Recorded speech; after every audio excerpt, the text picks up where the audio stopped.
lá em Porto Velho, a ex-deputada Mariana, né, o PL compõe a chapa na condição de vice, estaremos todos lá empenhados nesse projeto também.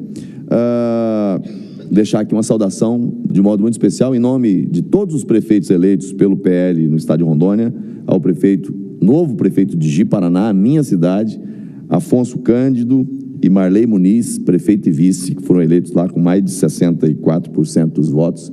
É uma eleição histórica e muito importante para a minha cidade. Desejo muito sucesso a eles.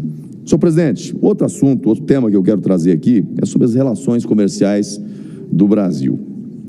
Que saudade dos tempos em que podíamos dizer Brasil acima de tudo. Hoje não mais. Hoje é a ideologia acima de tudo. Uma licitação do Ministério da Defesa foi suspensa, porque a empresa vencedora não tinha os requisitos técnicos, porque a empresa vencedora tinha envolvimento com mensalão, com petrolão, com corrupção? Também não, porque a empresa vencedora é de Israel. Por uma questão ideológica, as ações de defesa do nosso país estão paralisadas. De defesa do nosso país estão paralisadas. A licitação está pronta, mas o processo não pôde ser concluído. É a denúncia feita pelo próprio ministro de Estado da Defesa, José Múcio, de uma forma um tanto quanto constrangida durante evento na Confederação Nacional da Indústria. Eu confesso que quando vi a fala do ministro, eu fiquei com o pensamento pendular. Eu não sabia se ele estava ali apenas anunciando uma tomada de decisão ou se ele estava lamentando. Mas a interpretação que eu tive da fala dele é de que ele estaria algo que ele teve que cumprir constrangidamente. O ministro, ele não entrou em detalhes sobre o tipo de licitação, mas sabe-se que Israel é um país conhecido por suas habilidades em ações de inteligência, tecnologia e segurança cibernética, sobretudo visando a defesa nacional. Enquanto isso, as ações de segurança nacional estão paralisadas e o Ministério da Defesa está de mãos atadas. Isso porque o Tribunal de Contas da União não permitiu que a licitação fosse dada, fosse declarado vencedor o segundo colocado.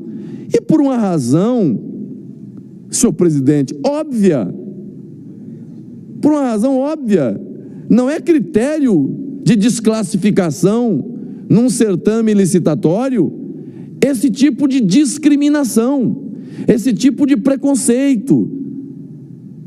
Aspectos ideológicos não estão na lei de licitações como critério de desclassificação.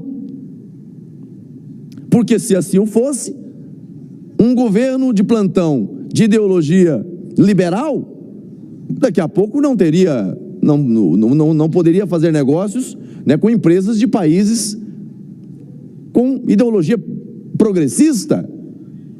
Mas isso não está na lei. É uma jabuticaba inventada pelo PT e seus puxadinhos. Bom, segundo o ministro da Defesa, o Ministério aguarda que essas questões e a eficiência.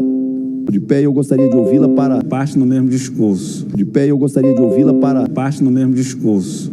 Mas tudo bem, aqui ninguém... Agradeço, Vossa Excelência, a gentileza. Com a palavra, senadora Martinelli. Só concordando com o senador, nós estamos ainda aguardando o posicionamento do governo em relação à votação na Venezuela.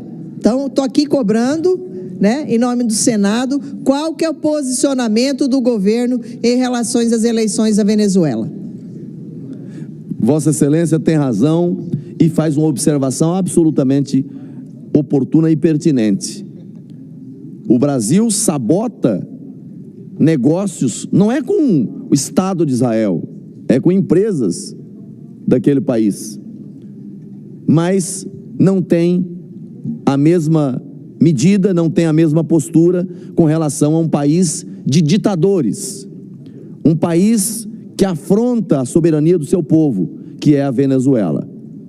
Bom, esse é o PT e o seu governo. Muito obrigado a Vossa Excelência. Senhor presidente, agradeço a compreensão e tolerância de Vossa Excelência ao meu pronunciamento. Obrigado, senador Marcos Rogério. Senador Cleitinho, o senador Romário estava inscrito e chegou.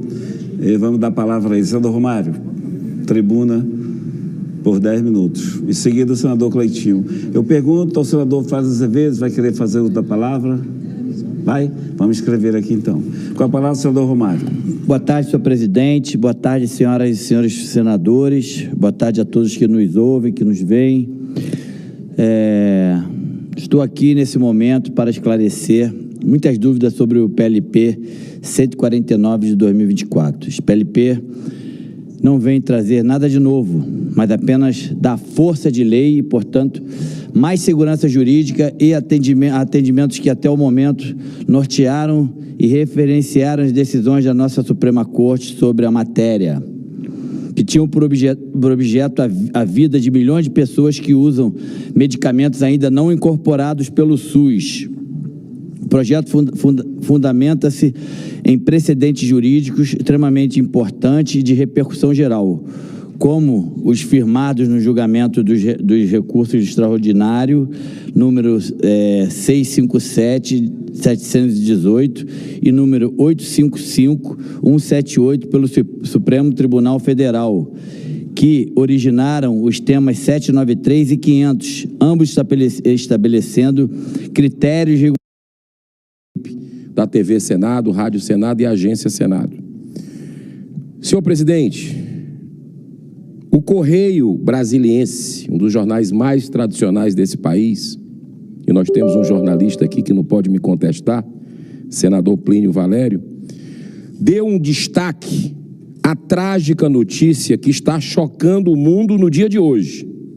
Senadora Zenaide, na Indonésia, um homem de 36 anos, desesperado, depois de perder tudo que tinha em apostas online, colocou à venda seu filho, de 11 meses de idade, com o objetivo de conseguir R$5.000 para tentar recuperar o prejuízo,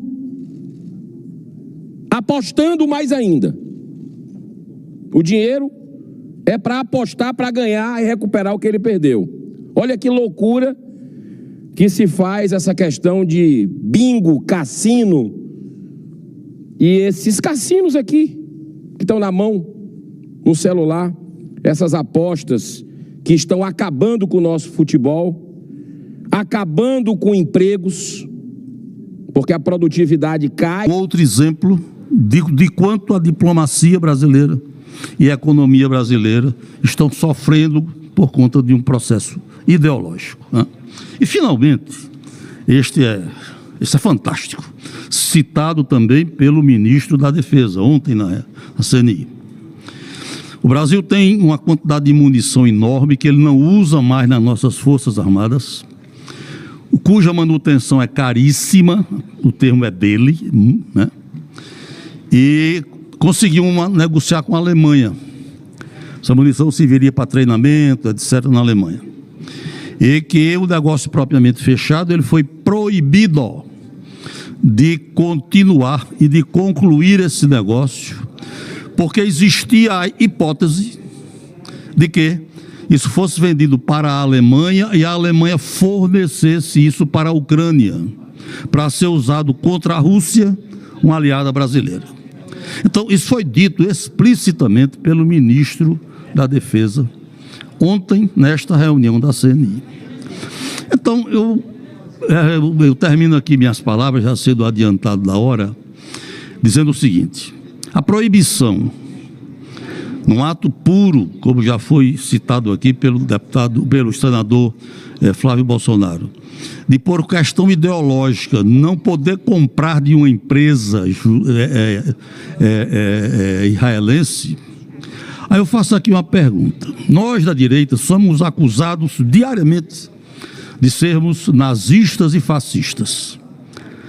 Esse antissemitismo demonstrado no impedimento está me recordando que Hitler mandava pintar e colocar uma suástica nas vitrines dos comerciantes judeus.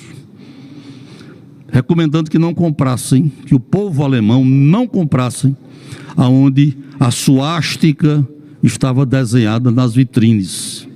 Então, quem são os nazistas agora? Não somos nós, né? Fica aqui essa pergunta. Aliás, eu vou até mudar. Fica aqui a afirmação, com a minha responsabilidade de senador, de que este é um comportamento nazista, não é só antissemita, é um comportamento nazista que o governo brasileiro está tendo com relação a Israel. Muito obrigado, presidente.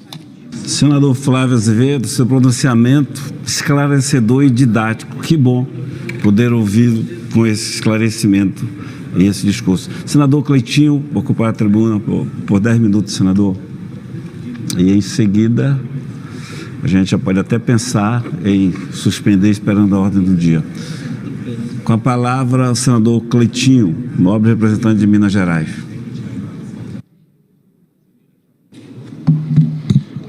Boa tarde, senhor presidente, boa tarde, senadores, senadoras, servidores dessa casa e o público que acompanha a gente pela TV Senado. Eu quero aqui começar minha fala de hoje, senhor presidente. Quero começar minha fala aqui, falando de um texto bíblico, né, que fala que você precisa ser frio ou quente. Se você for morno, eu te vomito. Sabe por que eu estou falando isso, gente? Porque eu vi essa matéria aqui, ó. Boulos vence nos presídios de São Paulo, houve até caso de votação unânime. Então eu queria aqui falar para toda a população do Brasil, de São Paulo, de direita, eu tenho um dever moral de poder me posicionar aqui, porque durante a campanha em São Paulo, nesse primeiro turno, eu fui um dos primeiros a me manifestar, a apoiar o Pablo Marçal. Levantei a direita dentro do Brasil, dentro de São Paulo, para chamar a atenção, né, para que a população de São Paulo e o povo do Brasil de direita pudesse apoiar o Pablo Marçal. Infelizmente, o Pablo Marçal não ganhou, né, não foi para o segundo turno. Então, eu quero falar para você que está vendo aqui agora, quando você precisa, né, de ir trabalhar, às vezes você vai na base do ódio. Quando você precisa ir para a academia, você está numa preguiça, você vai na base do ódio. Então, no dia da eleição, você que votou no Pablo Marçal, vai na base do ódio votar no Nunes. Eu sei que não é o candidato preferido seu, e nem meu, mas é o que sobrou. E entre, no caso, o Nunes e o Boulos, fique com o Nunes. O que você tem que fazer? Primeiro, você que já votou em primeiro turno. E agora você que vai votar. Orar e vigiar. É fiscalizar ele. É ele ter vergonha na cara, o Nunes, entender que foi eleito por uma parcela enorme da direita e representar essa população, representar esses eleitores. É respeitar o ex-presidente Bolsonaro, é respeitar parlamentares e políticos que apoiaram ele.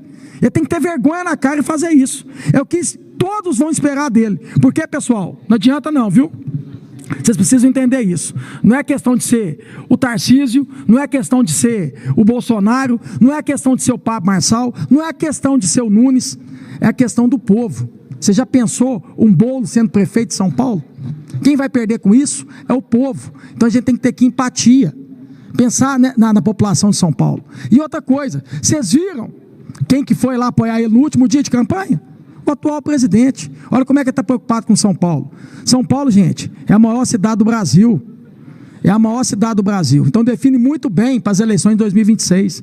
Então pense você, não faça isso em votar branco e nulo. Olha quem fez isso em 2022 e olha o que aconteceu com o país. Quem está administrando o país hoje, por muitas pessoas que votaram branco e nulo, que não quiseram lá definir seu voto. E olha o que está acontecendo. Então não deixe isso acontecer lá em São Paulo. Então quero deixar aqui bem claro que como eu me posicionei no primeiro turno aqui, eu tenho um dever moral de fazer isso. Eu jamais vou ser morno. Eu sempre vou ter um posicionamento aqui. E para finalizar, eu quero falar aqui para o Pablo Marçal, que pode sempre contar comigo. As decisões que ele vier tomar, Pablo, você tem meu apoio, tem meu respeito, tem meu carinho. E deixa bem claro aqui para você que está me ouvindo aqui, não existe perfeição, gente. Vocês nunca vão encontrar num líder. Só Jesus Cristo que foi perfeito, ainda foi crucificado. Agora qualquer líder que foi antes de Jesus ou depois, presidente, rei, nenhum é perfeito. Então, Pablo, né, você tem virtudes, tem defeitos, tem falha, tem equívoco, mas tem virtudes. Eu quero me apegar nas suas virtudes. E nos seus defeitos, nas suas falas, onde você errou, meu irmão, corrija, evolui nos erros, para poder cada dia mais ser um ser humano melhor e um político melhor. Você vai ter sempre meu apoio. Eu falo isso para você, aquele que não errou, que atira a primeira pedra. Então todos nós vamos errar. É ter caráter de reconhecer o erro e dar continuidade e andar para frente. Então, Pablo, conta comigo, as decisões que você tomar futuramente, você tem meu apoio. Senhor presidente, eu queria aqui falar para a população brasileira também, chamar a atenção, que a gente está mobilizando aqui, até parece que, se eu não me engano, retirou de pauta, que ia colocar esse projeto para ser votado hoje. Já passou na Câmara, esse projeto já foi aprovado na Câmara, está vindo para cá, que é a questão de flexibilizar a lei da ficha limpa. Quer falar para a população brasileira aqui, sabe quem vai ser beneficiado com esse tipo de projeto, gente? Sabe, em vez da gente poder fortalecer mais a lei da ficha limpa, é fazer que políticos corruptos nunca mais na vida seja candidato, nunca mais tem oportunidade de ser candidato, e aqui não, aqui tem um projeto que pode flexibilizar para que políticos como, eu vou lembrar para vocês aqui, eu gosto sempre de lembrar, Eduardo Cunha. Vocês lembram do Eduardo Cunha, gente? Está querendo vir candidato em 2026. Esse tipo de projeto, se eu não me engano, é até da filha dele. Vai beneficiar quem? Eduardo Cunha, para que 2026 possa ser candidato. Esse cara aí que estava preso, esse cara aí que vocês viram o que ele fez quando ele foi presidente da Câmara. Outro também, Sérgio Cabral. Eu vou sempre falar aqui, gente, pegou 400 anos de prisão. Para pagar essa pena, ele ia ter que ressuscitar no mínimo 4 vezes. Esse cidadão, ele quer ser candidato novamente. Eu vi uma entrevista dele falando que pode vir até deputado federal. Esse cara, se esse país fosse sério, esse cidadão, nunca mais na vida dele, ele seria político. Ele estaria preso até hoje. Ele estaria cumprindo a pena dele de 400 anos. Esse país aqui, se fosse sério, esse cara nunca mais sair. Que projeto é esse que, em vez de poder endurecer mais ainda para político corrupto, político vagabundo, querer flexibilizar, gente? Não existe isso, não. Acabou a eleição aqui agora, aqui. Olha a quantidade de vereadores eleitos, prefeitos eleitos. Vocês motivam esses vereadores, prefeitos, eu posso fazer o que eu quiser.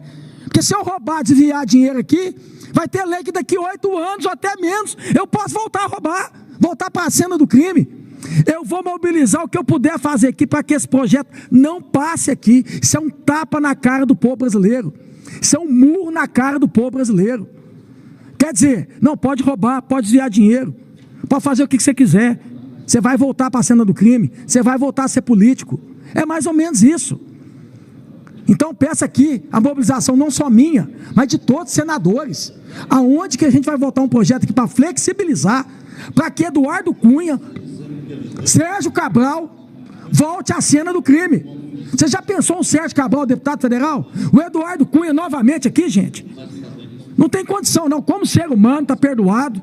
Como ser humano, eu sou cristão, ninguém é perfeito, mas na vida pública, político que rouba dinheiro público, desvia dinheiro público, tem que ser banido, tem que ser chicoteado na rua. O cara vai lá, pega dinheiro de fundo eleitoral, já é patrocinado com dinheiro público para fazer campanha, durante a campanha desvia dinheiro público de fundo eleitoral, depois ganha uma eleição, vira o deputado, o vereador, o prefeito, o presidente, o governador e vai roubar dinheiro público, e ainda depois tem chance de voltar. Não existe. Que país que é esse, gente? Vamos levar esse país a sério.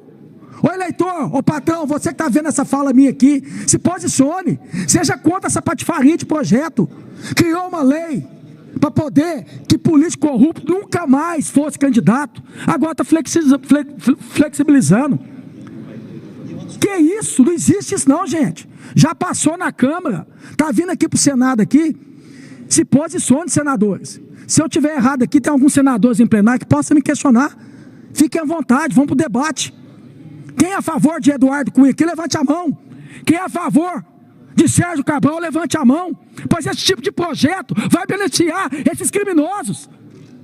E Eduardo Cunha e Sérgio Cabral, se eu tiver errado, me processa.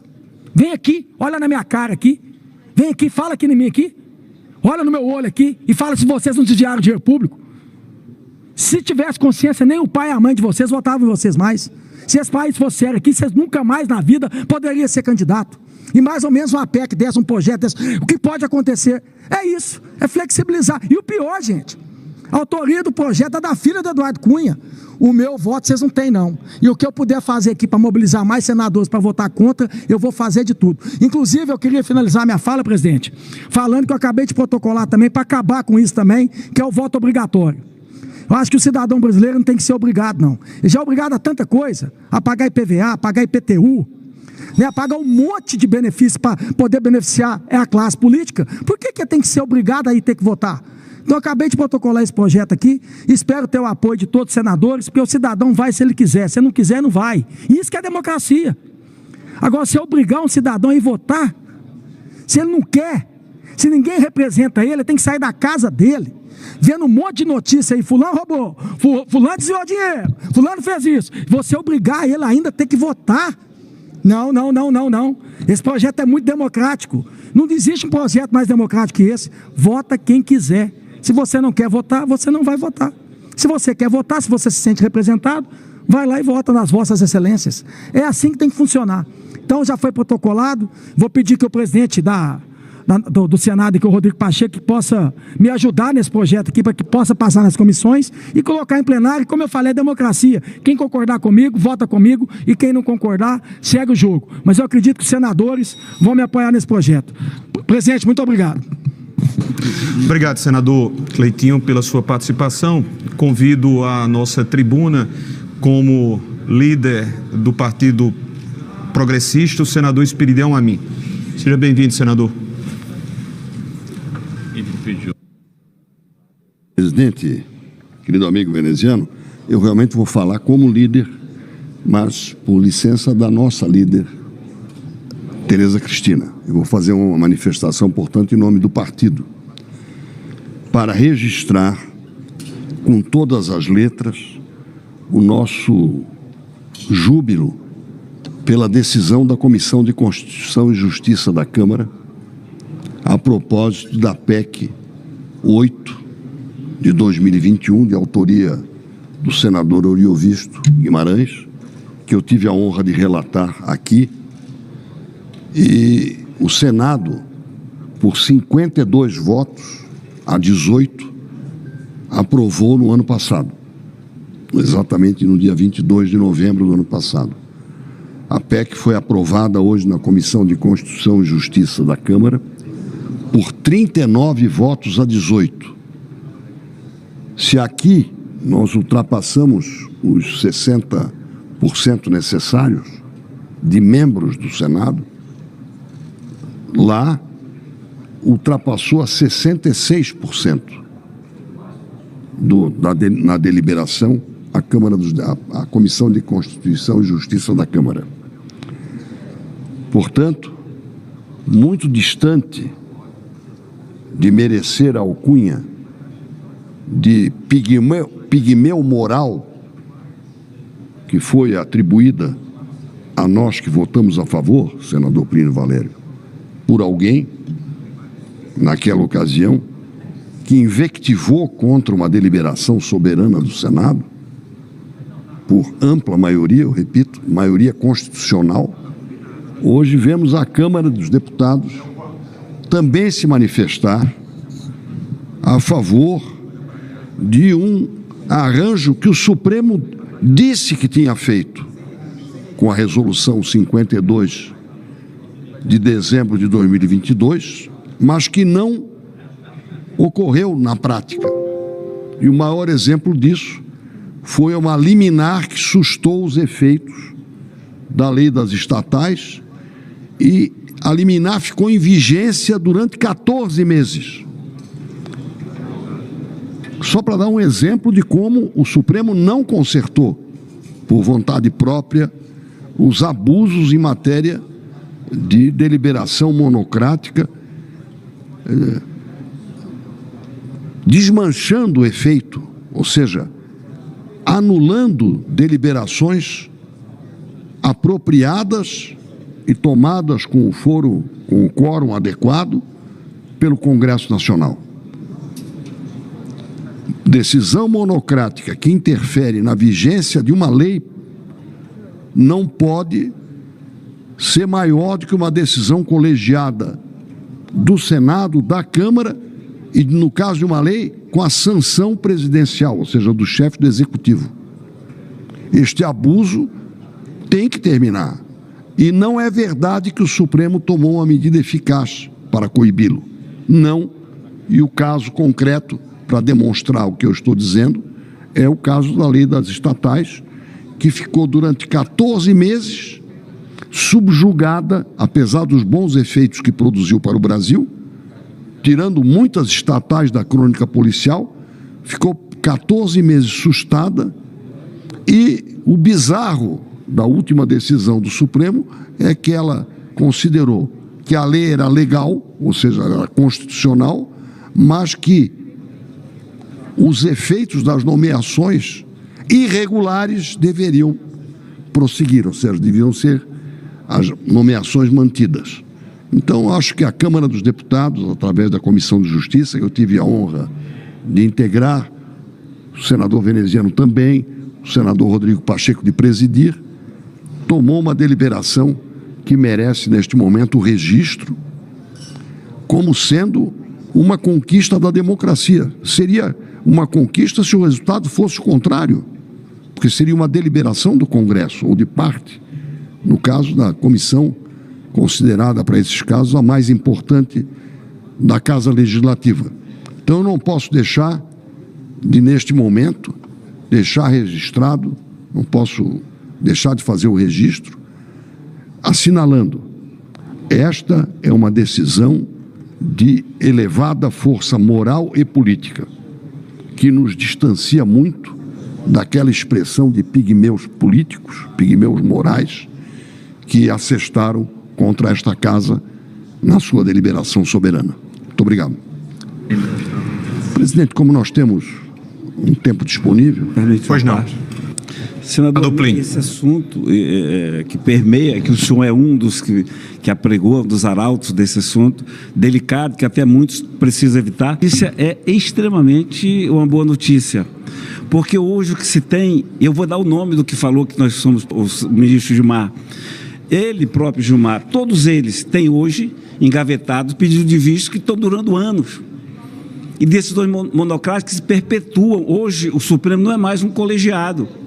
Um ministro toma decisão monocrática e aquela perdura por anos. Então, esse assunto, e realmente a notícia é muito boa. Eu hoje estou orgulhoso da Câmara, da CCJ, da Câmara. Eu pensei que ele não fosse nunca fazer essa votação e jamais aprovaria. Portanto, o senhor nos traz uma coisa boa, que encerra, assim, o meu dia aqui no Senado com uma notícia muito boa, alegre. Nós que estamos querendo tanto isso, fazer com que os ministros respeitem as regras da Constituição e fazer com que o Supremo volte a ser um colegiado. E não é à toa que o Supremo é um colegiado, é porque você pressupõe que 11 não vão errar. 11 nem todos vão errar, mas hoje entregaram na mão de um com essa coisa chamada decisão monocrática. Muito bom o seu discurso, senador Amin. Eu acho que podemos parodiar aquela frase alemã de que ainda há juízes em Berlim para dizer que ainda há legisladores em Brasília. Muito obrigado. Obrigado, senador Amin, senador Plínio. Nós encerramos o período do expediente e declaramos de imediato aberta a ordem do dia. E tem um projeto de lei complementar 192 de 2023, foi requerida a sua retirada pelo relator, senador Everton Rocha, informando aos senhores e às senhoras. E tem 2, projeto de lei número 398 do ano de 2019, na casa de origem sob o número 7.944, Herculano Passos, que inclui no calendário turístico oficial do país o Cerejeiras Festival, evento realizado no município de Garça, estado de São Paulo. Pareceres favoráveis do relator senador Isalci Lucas, número 80 de 2019 da Comissão de Cultura e Esporte e número 30 da Comissão de Desenvolvimento Regional e Turismo. Não foram apresentadas emendas perante a mesa. Passemos à sua discussão. Não há inscritos para discutir a matéria. Não havendo quem queira fazê-lo, nós encerramos a discussão, passando à sua apreciação de imediato. A presidência submete a matéria à votação simbólica. Votação do projeto em turno único nos termos dos pareceres. Senhoras e senhores senadores que o aprovam, permaneçam como se encontram. Aprovado o projeto, a matéria vai à sanção presidencial, sendo feita a devida comunicação à Câmara das senhoras e senhores deputados. Um item extra pauta é um requerimento de licença de número 631 de 2024. Sua Excelência Senador Wellington Fagundes solicita, nos termos do artigo 43, inciso 1 do nosso regimento, licença para tratamento de saúde de 10 a 27 de outubro de 2024, prorrogando-se a licença com convocação de suplente, objeto do requerimento número 402 do atual ano. Senhoras e senhores senadores que os aprovam, permaneçam como se encontram. Os requerimentos foram aprovados. Segunda suplente, Sua Excelência Senadora Rosana Martinelli continuará no exercício do mandato até o fim da licença. Com o senador Jorge Cajuru, usará a tribuna.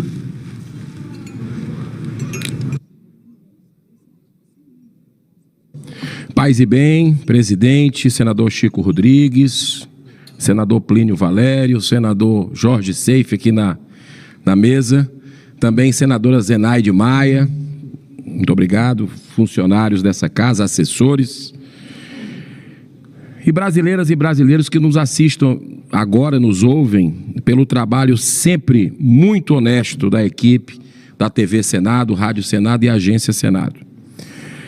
Senhor presidente, o Correio Brasiliense, um dos jornais mais tradicionais desse país, e nós temos um jornalista aqui que não pode me contestar, senador Plínio Valério, deu um destaque à trágica notícia que está chocando o mundo no dia de hoje. Senadora Zenaide, na Indonésia, um homem de 36 anos, desesperado, depois de perder tudo que tinha em apostas online, colocou à venda seu filho, de 11 meses de idade, com o objetivo de conseguir R$5.000 para tentar recuperar o prejuízo, apostando mais ainda. O dinheiro é para apostar, para ganhar e recuperar o que ele perdeu. Olha que loucura que se faz essa questão de bingo, cassino, e esses cassinos aqui, que estão na mão, no celular, essas apostas que estão acabando com o nosso futebol, acabando com empregos, porque a produtividade cai, já está demonstrado isso, vários empresários dando os seus depoimentos, seus testemunhos, o comércio está perdendo o dinheiro de impostos que se paga no comércio, está indo para a casa de aposta, ou seja, beneficiando muito poucos em relação ao detrimento de milhões de pessoas e devastando famílias, vidas sendo perdidas com suicídio, enfim. Em muito boa hora, essa casa vai instalar uma nova CPI que foi lida ontem pelo presidente da casa, Rodrigo Pacheco, que vai ser destinada a investigar exclusivamente as bets.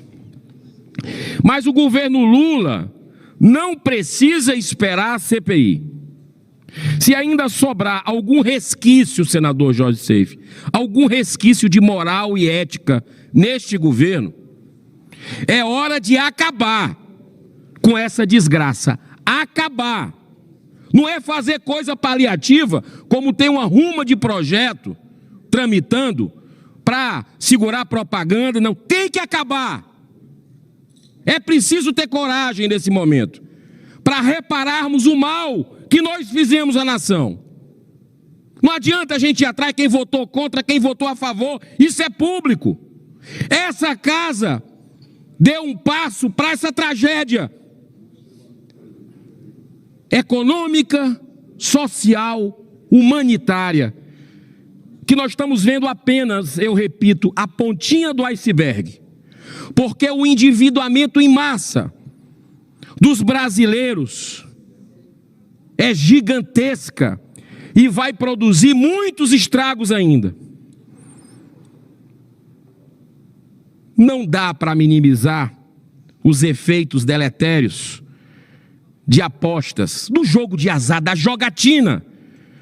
Com o mal não pode haver tolerância. A principal razão de eu ter votado ontem contra a indicação do economista Gabriel Galípolo para a presidência do Banco Central é justamente porque numa reunião de líderes aqui no Senado, no ano passado, eu fiz sérios alertas diretamente a ele sobre os abusos e desvios e crimes cometidos no mundo de apostas esportivas. Mas ele, que era então braço direito do Fernando Haddad, do ministro, não tomou nenhuma providência.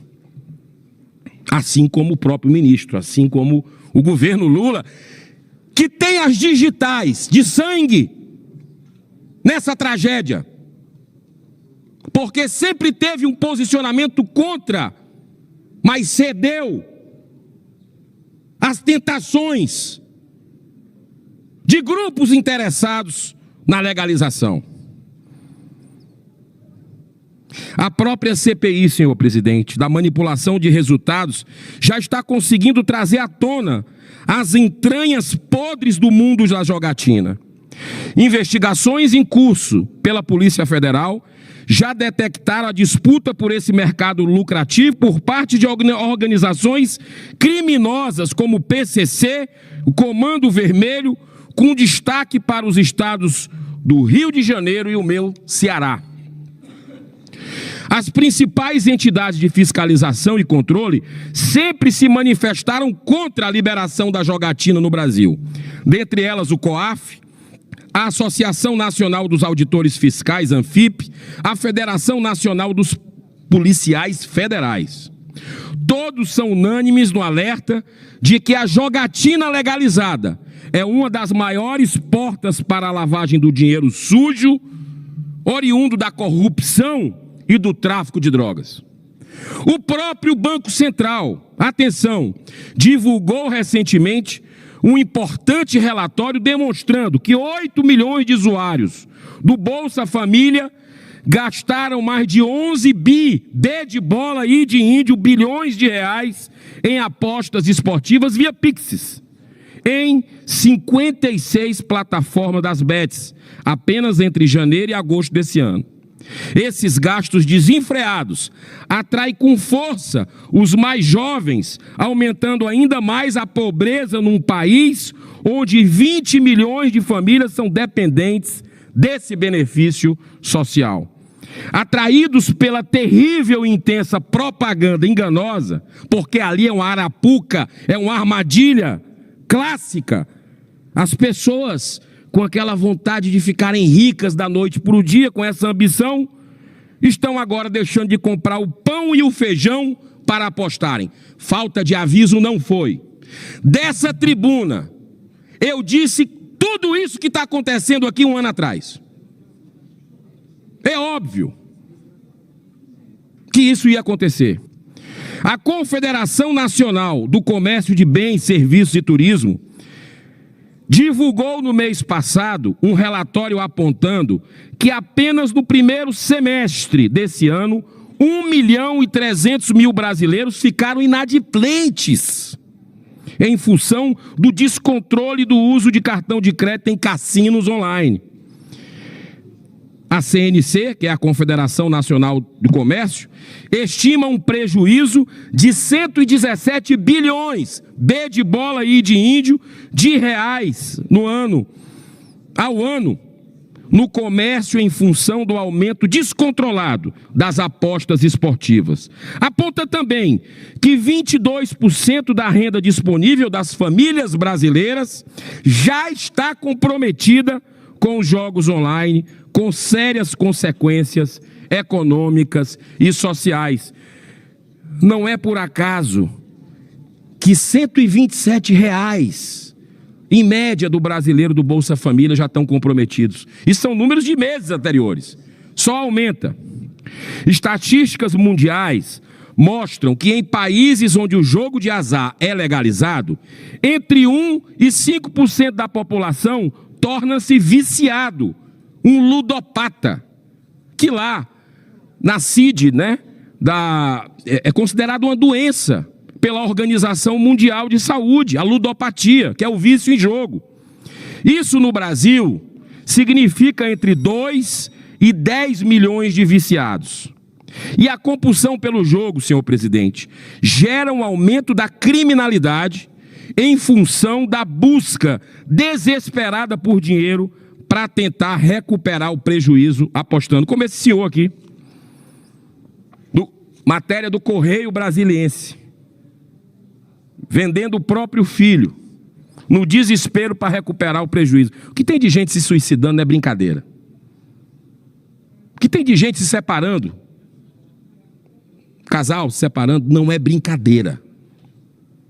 Basta a gente conversar com as pessoas nas feiras, nas ruas, você vai ver a tragédia que isso está para o mercado, para tudo.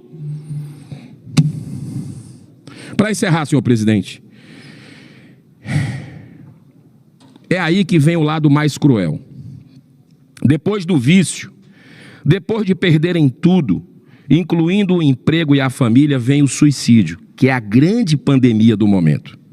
Artigo publicado pelo The New York Times mostra que entre 50% a 80% dos ludopatas já pensaram em suicídio, quando a média na população, em geral, é de cerca de 5%. Olha só, aumenta mais de 10 vezes. Só que esses casos já não são mais notícia, como foi a venda do bebê. A escalada é brutal. Eu quero encerrar esse pronunciamento que tratou de um assunto da maior gravidade. Lembrando que essa casa, e eu vou falar isso todos os dias, para o cumprimento do seu dever político constitucional e principalmente moral de enfrentar a ditadura do Poder Judiciário,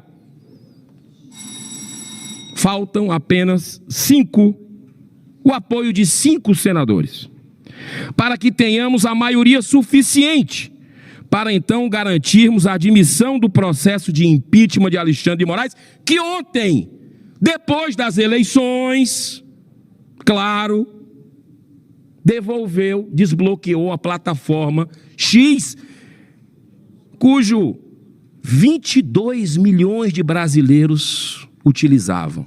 Passou mais de um mês, senador Jorge Seife.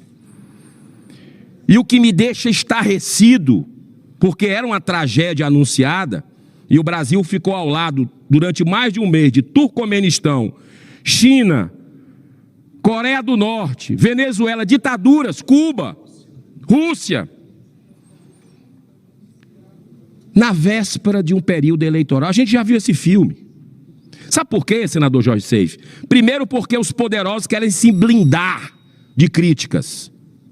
E segundo, porque vocês sabem, brasileiro, a verdade tem que ser dita. Os de direita, os conservadores, como falam a linguagem, tem os valores e princípios do povo brasileiro, está aí o resultado das eleições. Eles teriam muito mais conquistas se o Brasil tivesse democracia de verdade. Porque eles trabalham numa rede social bem, porque fala exatamente a linguagem, alma a alma. E essa plataforma X, diferente de outras, não tem restrição de algoritmos para beneficiar um lado ou outro. A liberdade de expressão, a livre opinião é observada nessa plataforma, que foi perseguida, que foi caçada no Brasil, justamente por não ter filtro. Então, está mais do que na hora que o Senado se levante nos 200 anos e cumpra o seu dever de abrir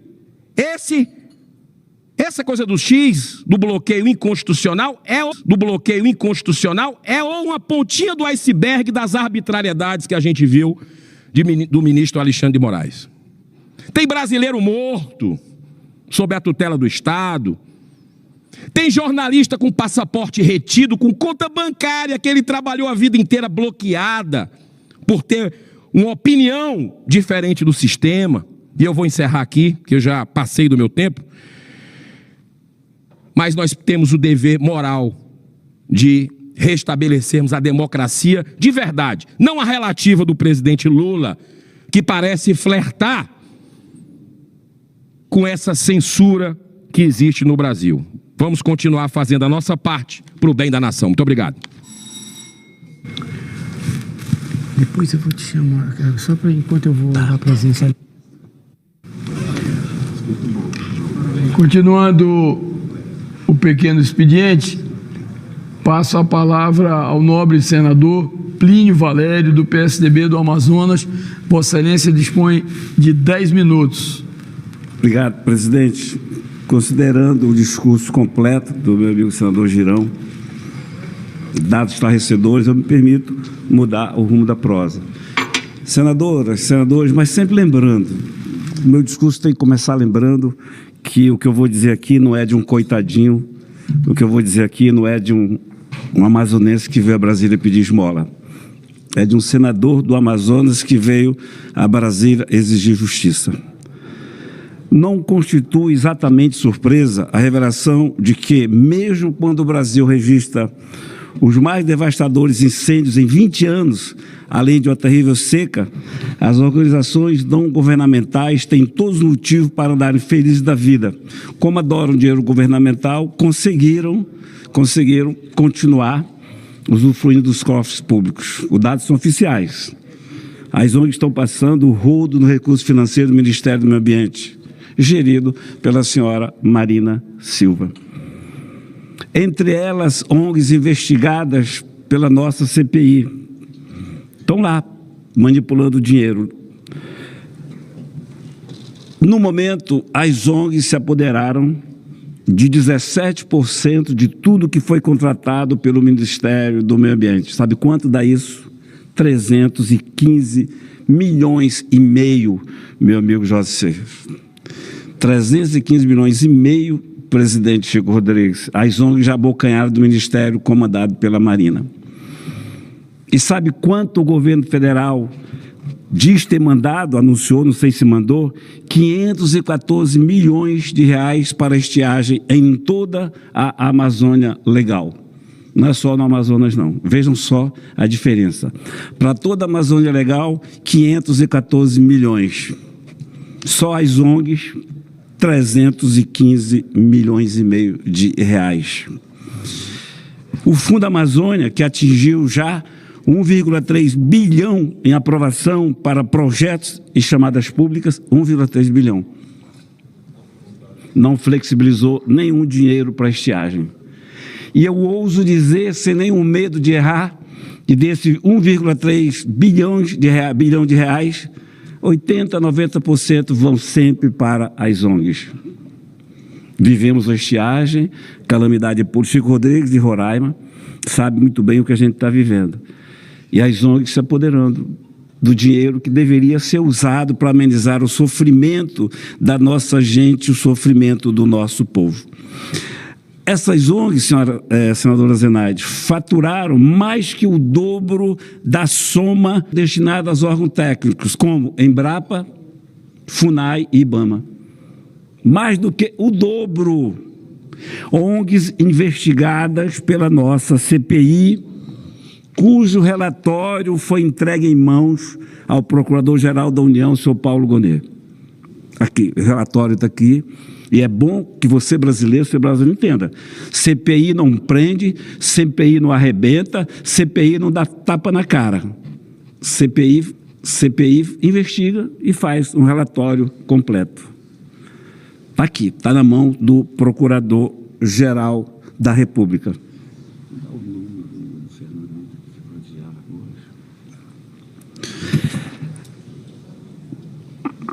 O Fundo Amazônia, que a gente tenta tanto flexibilizar, pede tanto que faça isso, poderia estar socorrendo os nossos irmãos e irmãs agora. São filas quilométricas. Quando eu falo quilométrica, varia de 4 quilômetros a 10 quilômetros de carretas na BR-319, na poeira, no barro, esperando chegar a Manaus, com medicamento e com alimento, esperando. Passam de 4 dias a 6 dias. O caminhoneiro, acostumado a sofrimento, leva, sua família sofre, e sofrem todos nós vendo aquele sofrimento. Conversei com o DENIT hoje, o Fabrício, e ele garantiu e está preocupado com ponte, provisória lá no Igapoaçu, que vai nos permitir essa travessia e amenizar. Foi autorizado também as balsas,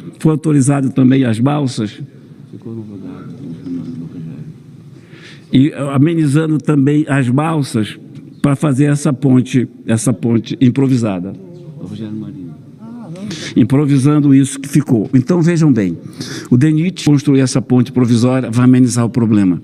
Autorizou que as balsas que fazem a travessia Manaus, Careiro da Várzea, funcionem depois das 10 horas da noite. Ameniza o problema.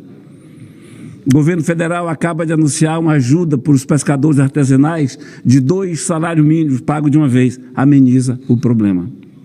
Não resolve. E nós vamos ter problema para o ano, então que fica a lição. Eu daqui, infelizmente, daqui dessa tribuna, quando estava o problema no Rio Grande do Sul, eu falei, me permitam, me perdoem, trago a solidariedade do povo amazonense ao sofrimento dos gaúchos, mas deixa eu alertar, daqui a 2 meses, 3 meses, teremos uma calamidade pública também, que será a seca, e aí já é a falta d'água. Daqui a alguns meses vem a cheia, aí já é o excesso de água. Então, a gente tem que antecipar para que no próximo ano possamos evitar que milhares e milhares sofram com esse problema. Nada para mim, nada do que eu estou dizendo aqui, meu amigo Flávio, senador Flávio, nada do que eu estou dizendo aqui já não disse dessa tribuna, não é surpresa nenhuma. A gente revelou aqui, a ligação está aqui, dos zongueiros com o Ministério do Meio Ambiente, que está mandando dinheiro para eles. Uma senhora largou um emprego de R$600 mil para ir ganhar 15 do Ministério do Meio Ambiente. Ela veio de uma ONG. A ONG ISA, o fundador, o coordenador do ISA admitiu que saiu do ISA, o principal que presta serviço ao ISA é ele próprio. Está aqui também, está tudo aqui no relatório. E as ONGs continuam sugando, não só mais o dinheiro da Noruega, que tem interesse em isolar o Brasil, não só interesse da Alemanha, dos Estados Unidos, do Canadá, mas agora também dinheiro do brasileiro. 315,5 milhões, senador Flávio, dava para resolver o nosso problema de estiagem. E agora nos nega uma coisa que não custa nada em dinheiro, em termos de liberação, porque eles gastam na manutenção, que é asfaltar 319. Eu mostrei ontem aqui, são fileiras, são quilômetros de carretas esperando a balsa voltar para poder atravessar o Igapoaçu. 4, 5, 10 dias de espera. E as ONGs levando o dinheiro do brasileiro. É o teu dinheiro. Você que acredita nessas ONGs, acha que eles são do império do bem, que são altruístas, bondosos e caridosos, é o teu dinheiro também que está, que é a taxa, que é os impostos que você, assim como eu, todos nós recolhemos. É o dinheiro que estão levando. É o teu, é o meu, é o nosso dinheiro, não é só o meu, não. Nós mostramos essa relação promíscua que existe entre eles. Mesmo assim, nenhuma providência foi tomada. E a culpa não é do Senado Federal, a culpa não é da CPI das ONGs. Nós entregamos o relatório às autoridades competentes. O resultado, se você quiser ir além, está escancarado no portal da transparência. É só ir lá. Eu acho que todo brasileiro deveria ir no portal da transparência, lá pegar essa coisa, tudo que existe. Olha só um exemplo que teve agora, chegou Rodrigues.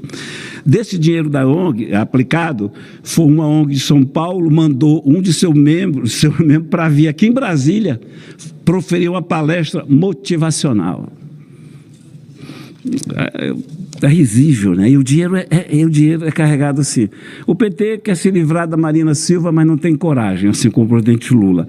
Mas apareceu a grande oportunidade, que é criar aquele que estão chamando da autoridade ambiental. Ou se ela fosse nomeada autoridade climática, ou se ela fosse nomeada, ela poderia ir à vontade, levando a Guajajara, com seu traje de índio de filme americano, quer dizer, aí pregar mundo afora que o Brasil é um paraíso, não teria problema, mentir à vontade, porque não estava dando dinheiro para as ONGs, não estava impedindo a 319. Eu encerro, presidente, seria uma maravilha a Marina como autoridade climática, seria uma beleza, E a gente poderia, sim, enfim, senador Lucas, cuidar do petróleo lá no Amapá. que a gente não consegue extrair, porque no Equador estão sugando o petróleo que seria do Amapá. E nós poderíamos explorar o nosso potássio lá em Altazes, o ouro em São Gabriel e por aí adiante.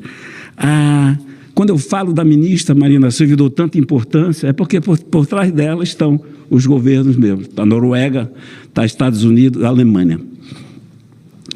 Eu encerro, presidente, exibindo mais uma vez o relatório, dizendo que está entregue às autoridades e declarando aqui, sempre, ao contrário do que a Marina Silva, Leonardo DiCaprio e as ONGs apregou, nós não somos uma ameaça à humanidade. Pregam como se nós, amazônicos, fôssemos uma ameaça à humanidade. Jogam nos meus ombros, nos ombros amazônicos, a responsabilidade de salvar o planeta. Nós temos que cuidar do nosso primeiro. Eu não posso carregar a culpa de quem acabou com os seus recursos naturais. Agora, são bondosos, caridosos, mandam dinheiro, transferem a culpa para nós, nos dão a penitência e quer que a gente agradeça. Eu não sou vilão. Eu encerro, então, presidente Chico Rodrigo, dizendo como comecei.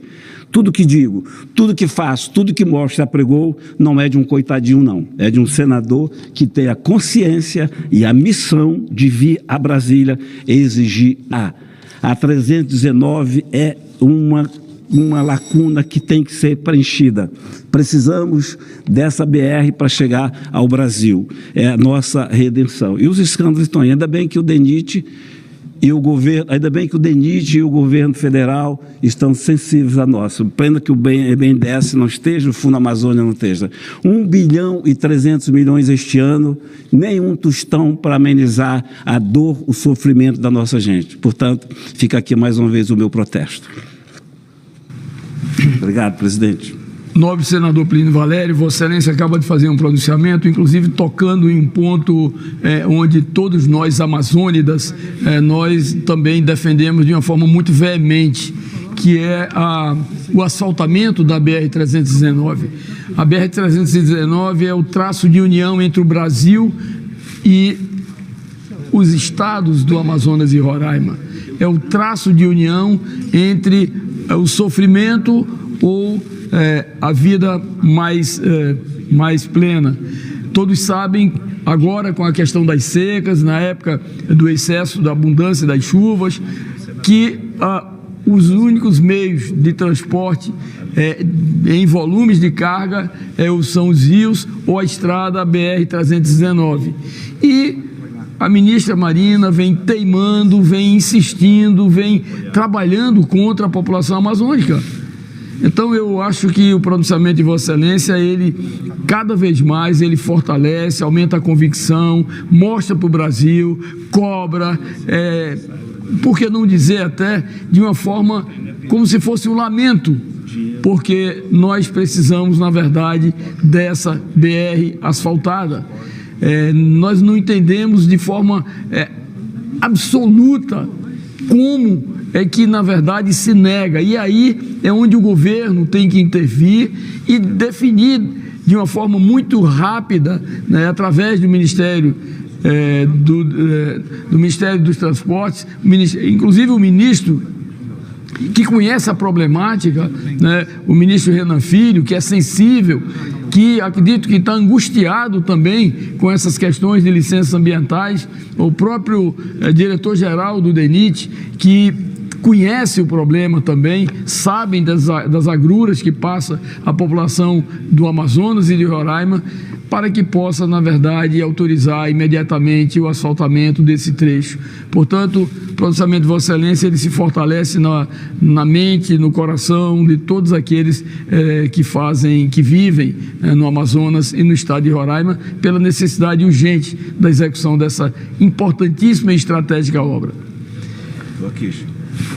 Eu gostaria de passar a palavra por 2 minutos, é uma exceção que farei, né, ao senador Lucas Barreto, mas gostaria que Vossa Excelência fosse extremamente expedito para que não viesse a atrapalhar também os senadores e senadoras inscritos. Vai lá. Está inscrito? Tá, então Vossa Excelência ocupa a tribuna. Esse é o problema. Você quer abrir mão para lá? Oi, Chiquinho. Tudo bem? Senhor presidente, senhoras senadoras, senador Plínio, eu quero iniciar parabenizando o senhor pelo grande pronunciamento aqui, sua preocupação com a BR. No Amapá não é diferente. Nós temos lá a BR-156. Ela é a obra inacabada mais antiga do planeta Terra. 78 anos. E agora há pouco o ministro Renan, eu estive com ele anunciou que iria lá dar ordem de serviço para o trecho norte e trecho sul, né? Porque o trecho sul tem uma estrada a par que a ser construída, é a mais cara, mas não foi. Nós temos lá, eu acho que quase 400 milhões ainda para ser investido, tem dinheiro de bancada, tem emenda nossa, e o que se faz é manutenção todo ano, né? E é uma estrada que ela abrange lá os municípios já de Calçoene e de Oiapoque, e lá tem um índice pluviométrico muito alto, já teve ano de chover 9.000 milímetros. Então, não temos garantia nenhuma de que vai andar, ainda tem as obras de arte, as pontes a serem feitas, então isso é urgente. E lá nós ligaríamos o Amapá, o que eu chamo de ao Merconorte, né?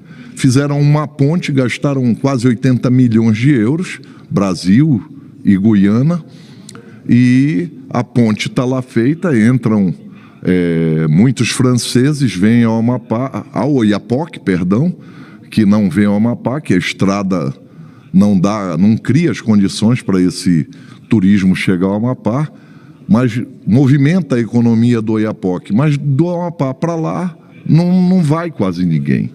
Então, essa integração deveria ser feita com a nossa estrada. E o senhor falou nas potencialidades da nossa região, né?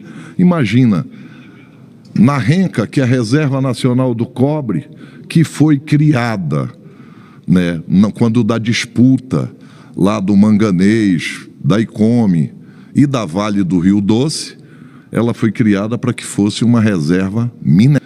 Na Renca, de acordo com o Instituto Roots, tem 1,7 trilhões de dólares em minerais. No Complexo Maicuri, do lado do Pará, nessa reserva de 4 milhões e 70 mil hectares, tem prospectado mais de 200 milhões de toneladas de fósforo. E pasmem, senadores, nós importamos fósforo da Rússia e da Ucrânia. Um absurdo. Se nós temos a tríade do desenvolvimento, fósforo, no Amapá e Pará, ali a 60 quilômetros do porto, tem potássio lá em Altazes, e se nós explorarmos o petróleo no Amapá, nós teremos nitrogênio produzido pelo gás. É uma reserva trilionária que existe no Amapá. E aqui eu venho cobrando a licença incansavelmente da ministra Marina, da licença lá do Amapá. Porque nós, amazônicos, ela já entendeu que ninguém na Amazônia consegue viver de clorofila. Presidente Chico Rodrigues, eu tô aqui. Senador Plínio Valério, senadora Zenaide, Marcos Rogério, senhoras e senhores senadores. Primeiramente, eu quero parabenizar os pronunciamentos aqui do senador Girão sobre as bets. Inclusive, hoje eu ia falar um pouco sobre isso, mas me sinto totalmente contemplado. E também parabenizar o senador Plínio e o senador Lucas Barreto pelas graves denúncias que estão ocorrendo no nosso país sobre esse governo de ecologia hipócrita, que não pensa nas pessoas, não pensa no Estado brasileiro e privilegia estados estrangeiros para condenar o Brasil à estagnação, condenar o Brasil a não utilizar suas potencialidades naturais, o que Papai do Céu nos deu aqui na nossa costa, nos deu nas nossas terras, nos deu de minério. E que piada de mau gosto. Importamos fertilizantes do Canadá e tem tudo dentro da Amazônia Legal para alimentar o agro, que é o maior orgulho da nossa economia. Mas, senhor presidente, eu vim aqui falar hoje de dois temas. Primeiro, Eu ouvi aqui alguns senadores falando das eleições em seu estado, e antes de falar das eleições no estado de Santa Catarina, eu queria trazer alguns números para o Brasil, brasileiras e brasileiros que nos acompanham pelos canais oficiais do Senado Federal. O estado de Santa Catarina é o líder de exportação em proteína animal. O estado de Santa Catarina é o melhor estado para fazer turismo, são dados oficiais, tá? É o estado mais seguro do Brasil. O Brasil inteiro sofre hoje com insegurança, com marginalidade. Santa Catarina é o estado mais seguro do Brasil. É a melhor taxa de escolarização de crianças e adolescentes do Brasil. Dados oficiais também. É a maior expectativa de vida do brasileiro, é o catarinense. Está no top 3 de índice de desenvolvimento humano. Está a maior taxa de empregos formais proporcional à sua população. E vou parar por aqui para não me estender, para não achar que eu sou exibido. É o menor número de bolsas famílias no Brasil, é o estado de Santa Catarina. Mas sabe por que isso, Plínio Valério? Sabe por que isso, Chico Rodrigues? Porque o meu estado de Santa Catarina, senhoras e senhores brasileiros, nunca foi administrado pela esquerda. Nunca! Máximo centro ou centro-direita. Por isso, Santa Catarina hoje exibe números maravilhosos. E validando essa posição de um estado conservador, de direita, um estado consciente em quem vota para seus representantes, é que os partidos de esquerda, especialmente o Partido dos Trabalhadores, pulou de 11 prefeituras. Nós temos 295 municípios, pessoal. 295. Dos 295 em 2020, senador Chico Rodrigues, eles ganharam 11 prefeituras, caíram agora 40% e estão com apenas 7.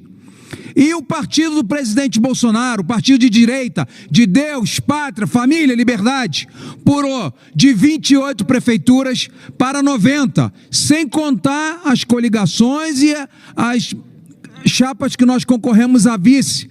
Parabéns, Santa Catarina, por isso que nós somos grandes, que nós não votamos no PT, nós não votamos na esquerda, nós não votamos errado. Parabéns, Santa Catarina. Vou falar agora também, senhor presidente, senador Plínio Valério.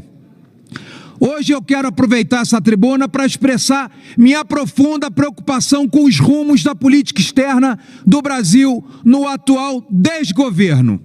Nos últimos meses assistimos o Brasil, senador Plínio Valério, se aproximar de regimes autoritários como Irã, Venezuela, Cuba, Nicarágua, enquanto hesitamos em condenar atrocidades e ações antidemocráticas ao redor do mundo.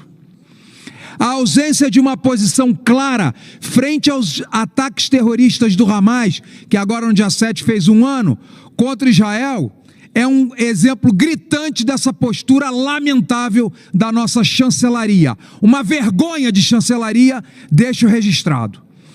A dubiedade, o qual nossa diplomacia se comporta, no caso, frequentemente resulta em uma posição prática de que Israel não possui o direito de se defender. Se o Hamas abandonassem as armas, haveria paz no Oriente Médio. E se Israel abandonasse as armas, hoje Israel não existiria, já teria sumido do mapa. Se quisesse, Israel poderia destruir Gaza e toda a Palestina em poucas horas com seu poderio bélico. E se pudessem, o Hamas, o Hezbollah, os Houthis e o Irã já teriam matado 10 milhões de israelenses em segundos. Aliás, só não o fizeram porque enviam milhares de foguetes anualmente, mas Israel gasta grande parte do seu orçamento do Estado com equipamentos de defesa, não é de ataque, como os escudos antimísseis. Como é possível, pergunto às senhoras e senhores, que o Brasil, um país que sempre defendeu valores democráticos e direitos humanos, hesite em condenar um ato de terror dessa magnitude? Nossa tradição de diálogo, de pacificadores, de mediação internacional, está sendo manchada pela omissão em um alinhamento perigoso com grupos que abertamente desrespeitam as liberdades fundamentais. Membros do Irã, senador Flávio Azevedo, são recebidos com honras no Brasil. O vice-presidente do Brasil, Geraldo Alckmin, estava participando de um evento cheio de terroristas, um do lado do outro, cumprimentando, abraçando. Inclusive, um dos terroristas morreu dias depois. Terroristas, considerados terroristas por várias nações do mundo. E o nosso vice-presidente lá batendo palma para essa cambada de criminoso. E juntos, né? Olha a sinalização de onde o Brasil está se situando e de quem o Brasil é amigo e aliado.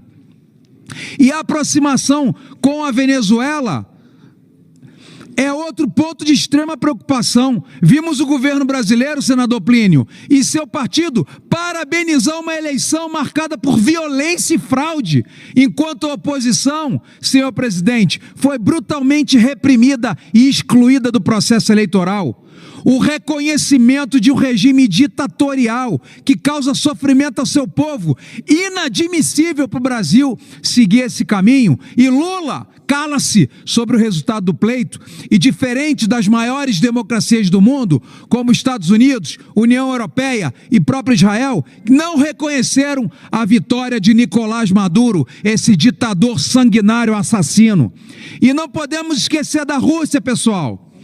Desde 2022, mantém uma guerra devastadora ao invadir o território soberano da Ucrânia. E o Brasil tem adotado mais uma vez uma péssima postura, sem criticar a violação da soberania e a destruição causada por essa grave agressão. Essa aproximação com regimes autoritários vão na contramão da nossa tradição de defesa, paz dos direitos humanos. E ontem, assistimos estarrecidos ao discurso do senhor ministro da Defesa, falando abertamente que posições ideológicas do governo de ocasião estão impactando as defesas do Brasil.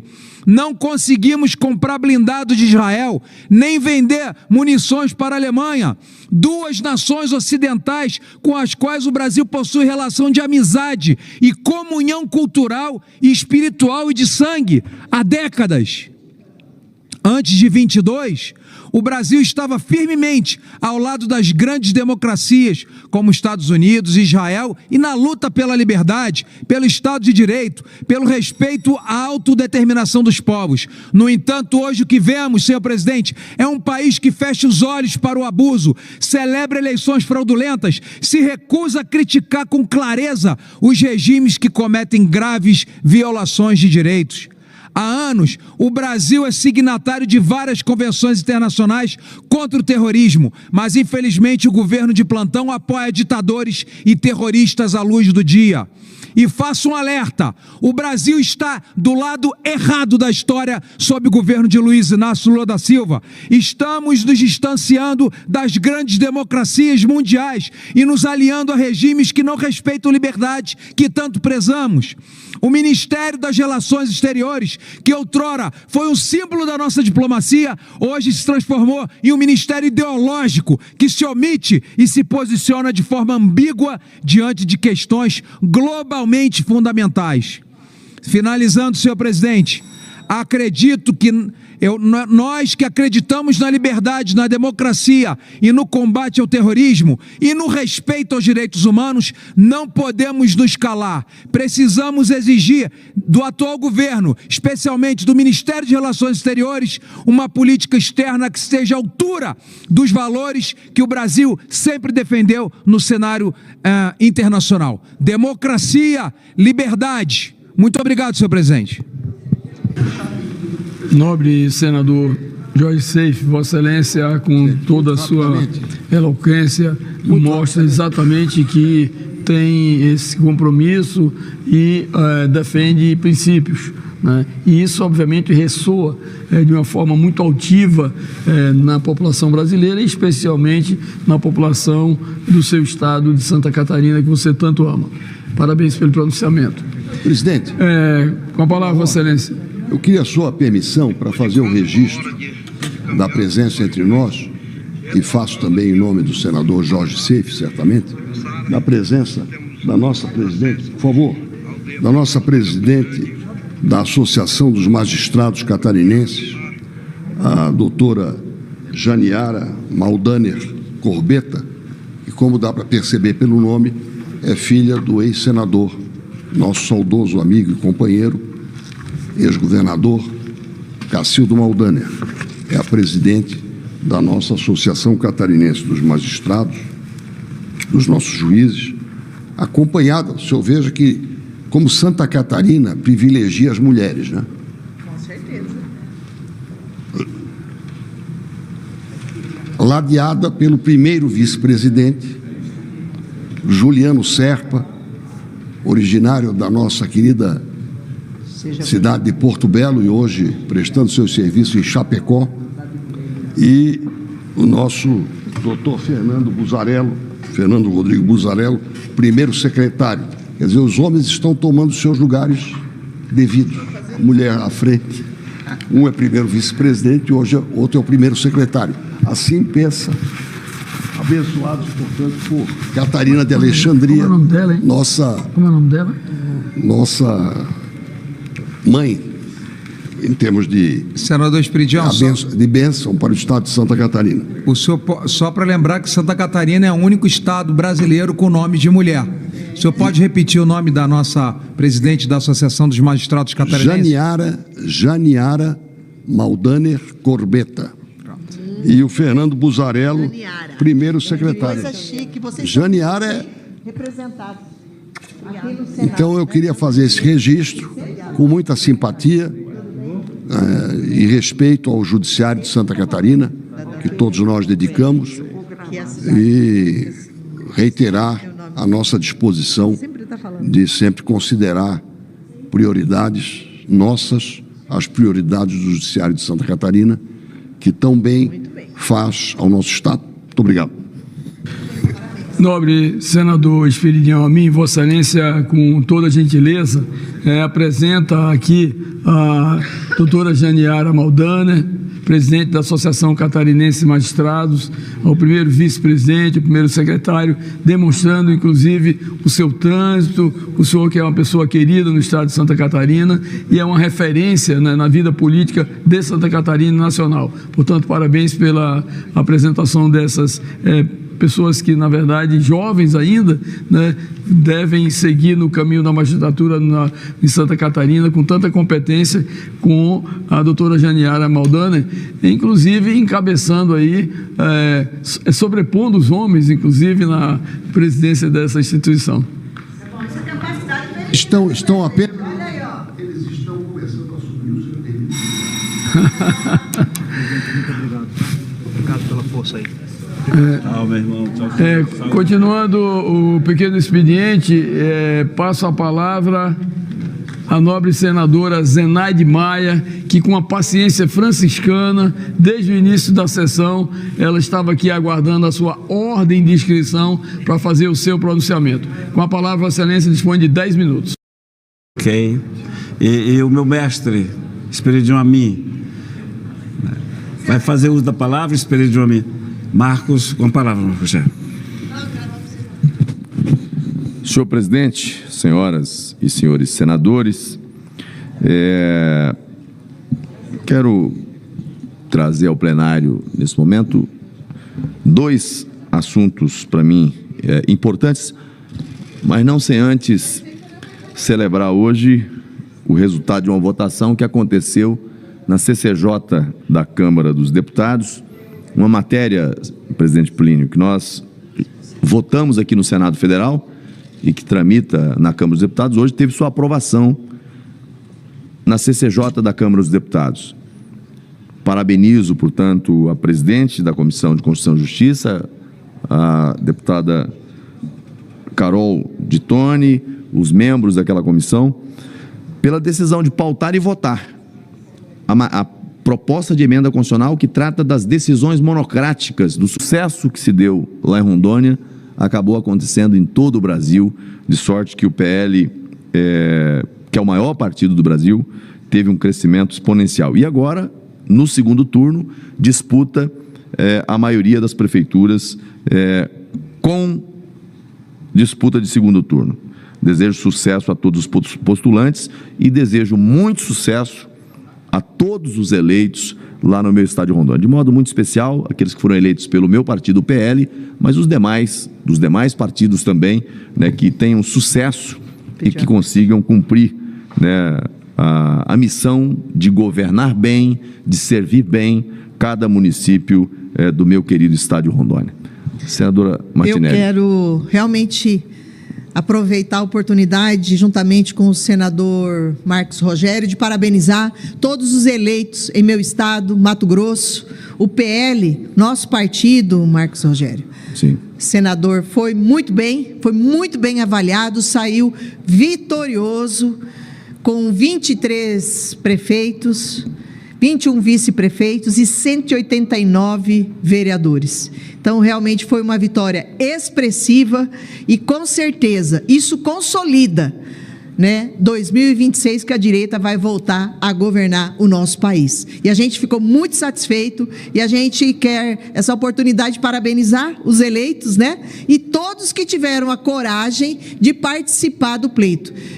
Candidatura para vereador é o mais difícil, mas não é a candidatura difícil, e nós tivemos um êxito muito grande. Então, parabéns a todos, e todos ainda que não se elegeram, né, que nós temos que continuar, perseverar, que nós temos que exercer a democracia. Isso é muito importante. Então, importante que a direita saiu vitoriosa nessas eleições, né, senador?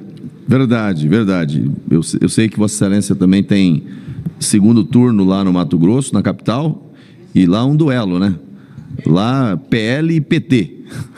Desejo, o deputado federal Abílio contra o deputado estadual Lúdio Cabral, do PT. Então vai ser uma briga. E nós todos vamos lá ajudar o nosso candidato a prefeito por Cuiabá, Abílio. Lá em Rondônia, lá em Porto Velho, a ex-deputada Mariana, né, o PL compõe a chapa na condição de vice. Estaremos todos lá empenhados nesse projeto também. Deixar aqui uma saudação de modo muito especial em nome de todos os prefeitos eleitos pelo PL no estado de Rondônia, ao novo prefeito de Ji-Paraná, minha cidade, Afonso Cândido e Marley Muniz, prefeito e vice, que foram eleitos lá com mais de 64% dos votos. É uma eleição histórica e muito importante para a minha cidade. Desejo muito sucesso a eles. Senhor presidente, outro tema que eu quero trazer aqui é sobre as relações comerciais do Brasil. Que saudade dos tempos em que podíamos dizer Brasil acima de tudo. Hoje não mais. Hoje é a ideologia acima de tudo. Uma licitação do Ministério da Defesa foi suspensa, porque a empresa vencedora não tinha os requisitos técnicos, porque a empresa vencedora tinha envolvimento com mensalão, com petrolão, com corrupção? Também não, porque a empresa vencedora é de Israel. Por uma questão ideológica, as ações de defesa do nosso país estão paralisadas. De defesa do nosso país estão paralisadas. A licitação está pronta, mas o processo não pôde ser concluído.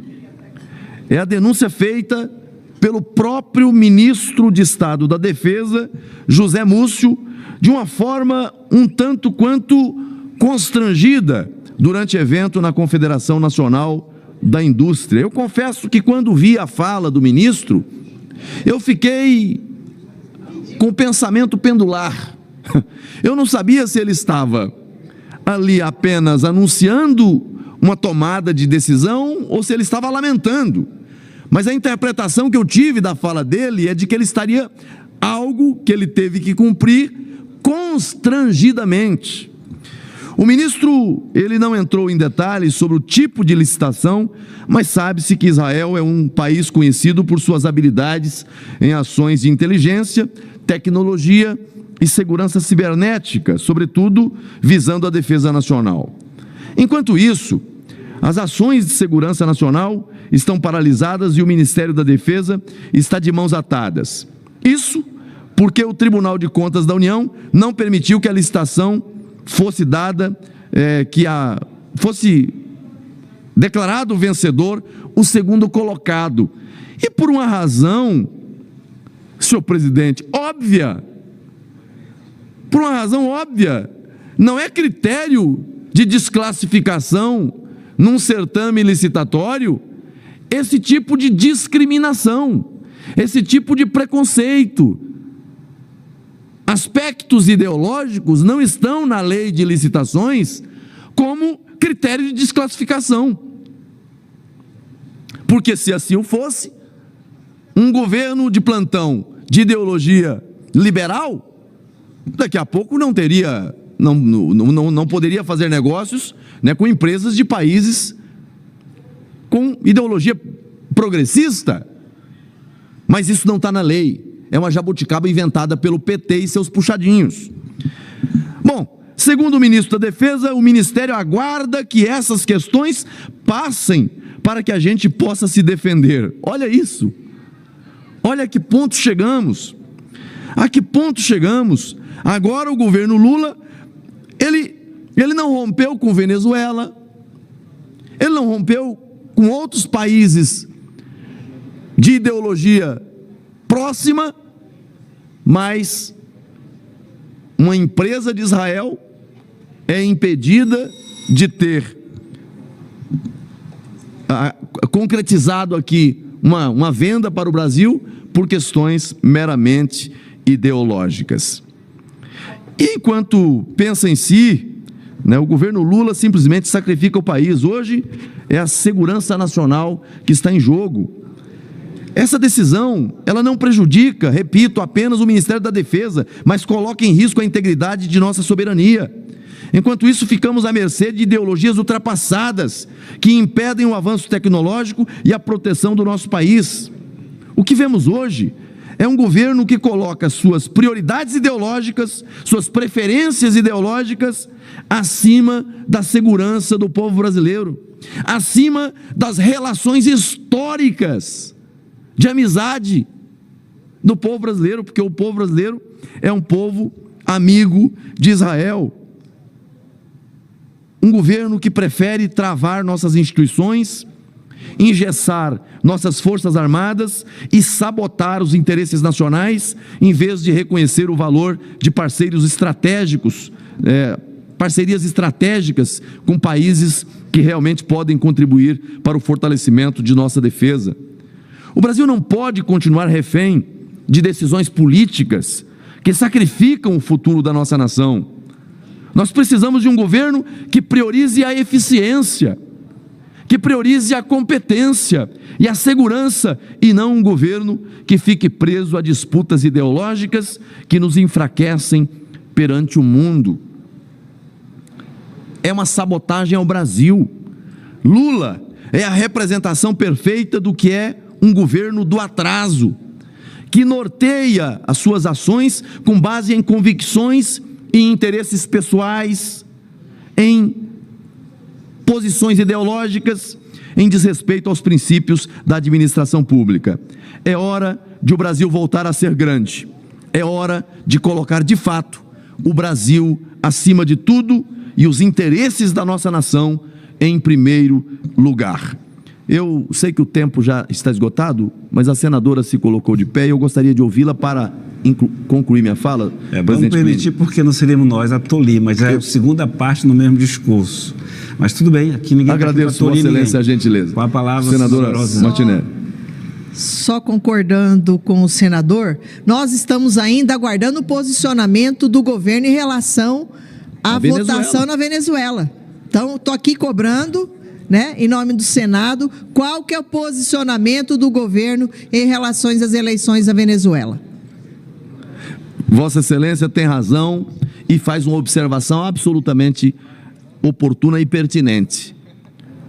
O Brasil sabota negócios, não é com o Estado de Israel, é com empresas daquele país, mas não tem a mesma medida, não tem a mesma postura com relação a um país de ditadores, um país que afronta a soberania do seu povo, que é a Venezuela.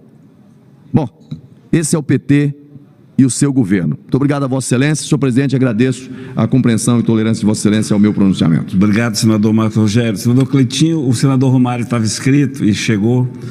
Vamos dar a palavra a ele. Senador Romário, tribuna por 10 minutos. Em seguida, o senador Cleitinho. Eu pergunto ao senador Flávio Azevedo, vai querer fazer outra palavra? Vai? Vamos escrever aqui então. Com a palavra, senador Romário. Boa tarde, senhor presidente. Boa tarde, senhoras e senhores senadores. Boa tarde a todos que nos ouvem, que nos veem. Estou aqui nesse momento para esclarecer muitas dúvidas sobre o PLP 149 de 2024. Esse PLP não vem trazer nada de novo, mas apenas dar força de lei e, portanto, mais segurança jurídica. O ministro José Múcio. E aí eu vou me permitir fazer uma correção no que foi dito aqui pelo meu caríssimo senador Flávio Bolsonaro, mas o clima de ontem e o contexto onde o ministro da Defesa falou sobre assunto, sobre uma tese de como a ideologia está prejudicando a diplomacia e as indústrias brasileiras e os negócios do Brasil. O ministro, meu caro Flávio Bolsonaro, parece que ele saiu, ele fez quase que uma denúncia, e corajosa denúncia, dentro desse contexto, o quanto a ideologia estava prejudicando a diplomacia e a economia brasileira. Em primeiro, o caso dos israelenses, ele citando como exemplo, ele citou 3 exemplos. O primeiro, caso de Israel, foi uma licitação de equipamentos militares, de carros blindados, que quando ele anunciou a licitação, ele foi instado a tentar entregar o segundo colocado. Ele não disse o nome, nem por quem foi instado a isso. E o TCU já negou peremptoriamente de entregar ao segundo colocado a licitação, a não ser que fosse justificado, o motivo técnico fosse justificado, como foi dito aqui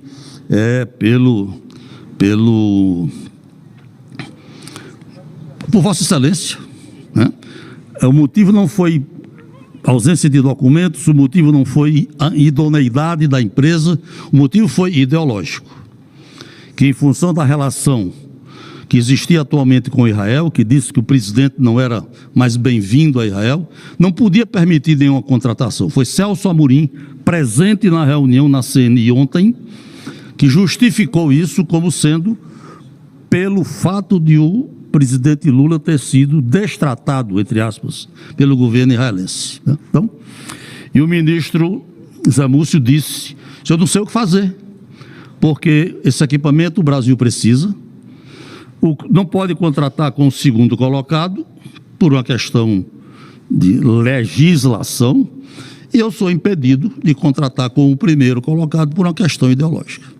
Citou mais 2 exemplos. 2 exemplos. Ontem, essa reunião foi ontem na CNI. Existem no Pará e no Amapá reservas enormes, cujo discurso, isso foi referido no discurso do nosso, hoje, coincidentemente, do nosso senador Lucas Barreto, e o Brasil importa, essas reservas são de fósforo e de potássio. A de fósforo está a 40 quilômetros de um porto, que pode se transformar na maior reserva mundial, eu não sei agora se de fósforo ou de petróleo, ou de potássio. E nós não podemos explorar essas reservas, o governo não permite, por conta de estar situado próximo a uma reserva indígena. Não é dentro, é próximo à reserva indígena. E o Brasil hoje importa principalmente o potássio da Rússia e do Canadá. E quem é o dono da reserva do Canadá? Índios. Índios canadenses exploram uma enorme reserva de potássio e vendem para o Brasil. Então, acho que está chegando a hora e isso é uma ação da ministra Marina, que fica atrapalhando o destravamento desse processo, né? Alegando, como sempre, riscos para o meio ambiente. Então, aí a opinião é minha, está na hora de convidar a ministra Marina e mais algumas ONGs para conhecer os primos ricos do Canadá, né? Que fornecem esse mineral para o Brasil. Então ele cita também isso, o ministro, em tom de crítica, como outro exemplo de quanto a diplomacia brasileira e a economia brasileira estão sofrendo por conta de um processo ideológico, né? E, finalmente, este é fantástico, citado também pelo ministro da Defesa, ontem na CNI. O Brasil tem uma quantidade de munição enorme que ele não usa mais nas nossas Forças Armadas, cuja manutenção é caríssima, o termo é dele, né? E conseguiu negociar com a Alemanha. Essa munição serviria para treinamento, etc., na Alemanha. E que o negócio propriamente fechado, ele foi proibido de continuar e de concluir esse negócio, porque existia a hipótese de que isso fosse vendido para a Alemanha e a Alemanha fornecesse isso para a Ucrânia, para ser usado contra a Rússia, uma aliada brasileira. Então, isso foi dito explicitamente pelo ministro da Defesa ontem, nesta reunião da CNI. Então, eu termino aqui minhas palavras, já sendo adiantado da hora, dizendo o seguinte: a proibição, num ato puro, como já foi citado aqui pelo senador Flávio Bolsonaro, de por questão ideológica, não poder comprar de uma empresa israelense. Aí eu faço aqui uma pergunta. Nós da direita somos acusados diariamente de sermos nazistas e fascistas.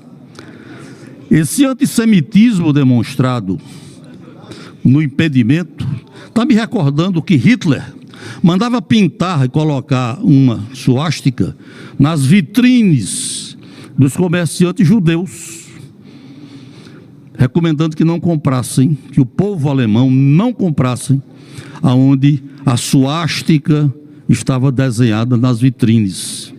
Então, quem são os nazistas agora? Não somos nós, né? Fica aqui essa pergunta. Aliás, eu vou até mudar. Fica aqui a afirmação, com a minha responsabilidade de senador, de que este é um comportamento nazista, não é só antissemita, é um comportamento nazista que o governo brasileiro está tendo com relação a Israel. Muito obrigado, presidente. Senador Flávio Azevedo, seu pronunciamento esclarecedor e didático. Que bom poder ouvir com esse esclarecimento e esse discurso. Senador Cleitinho, ocupar a tribuna por 10 minutos, senador. E em seguida, a gente já pode até pensar em suspender esperando a ordem do dia. Com a palavra, o senador Cleitinho, nobre representante.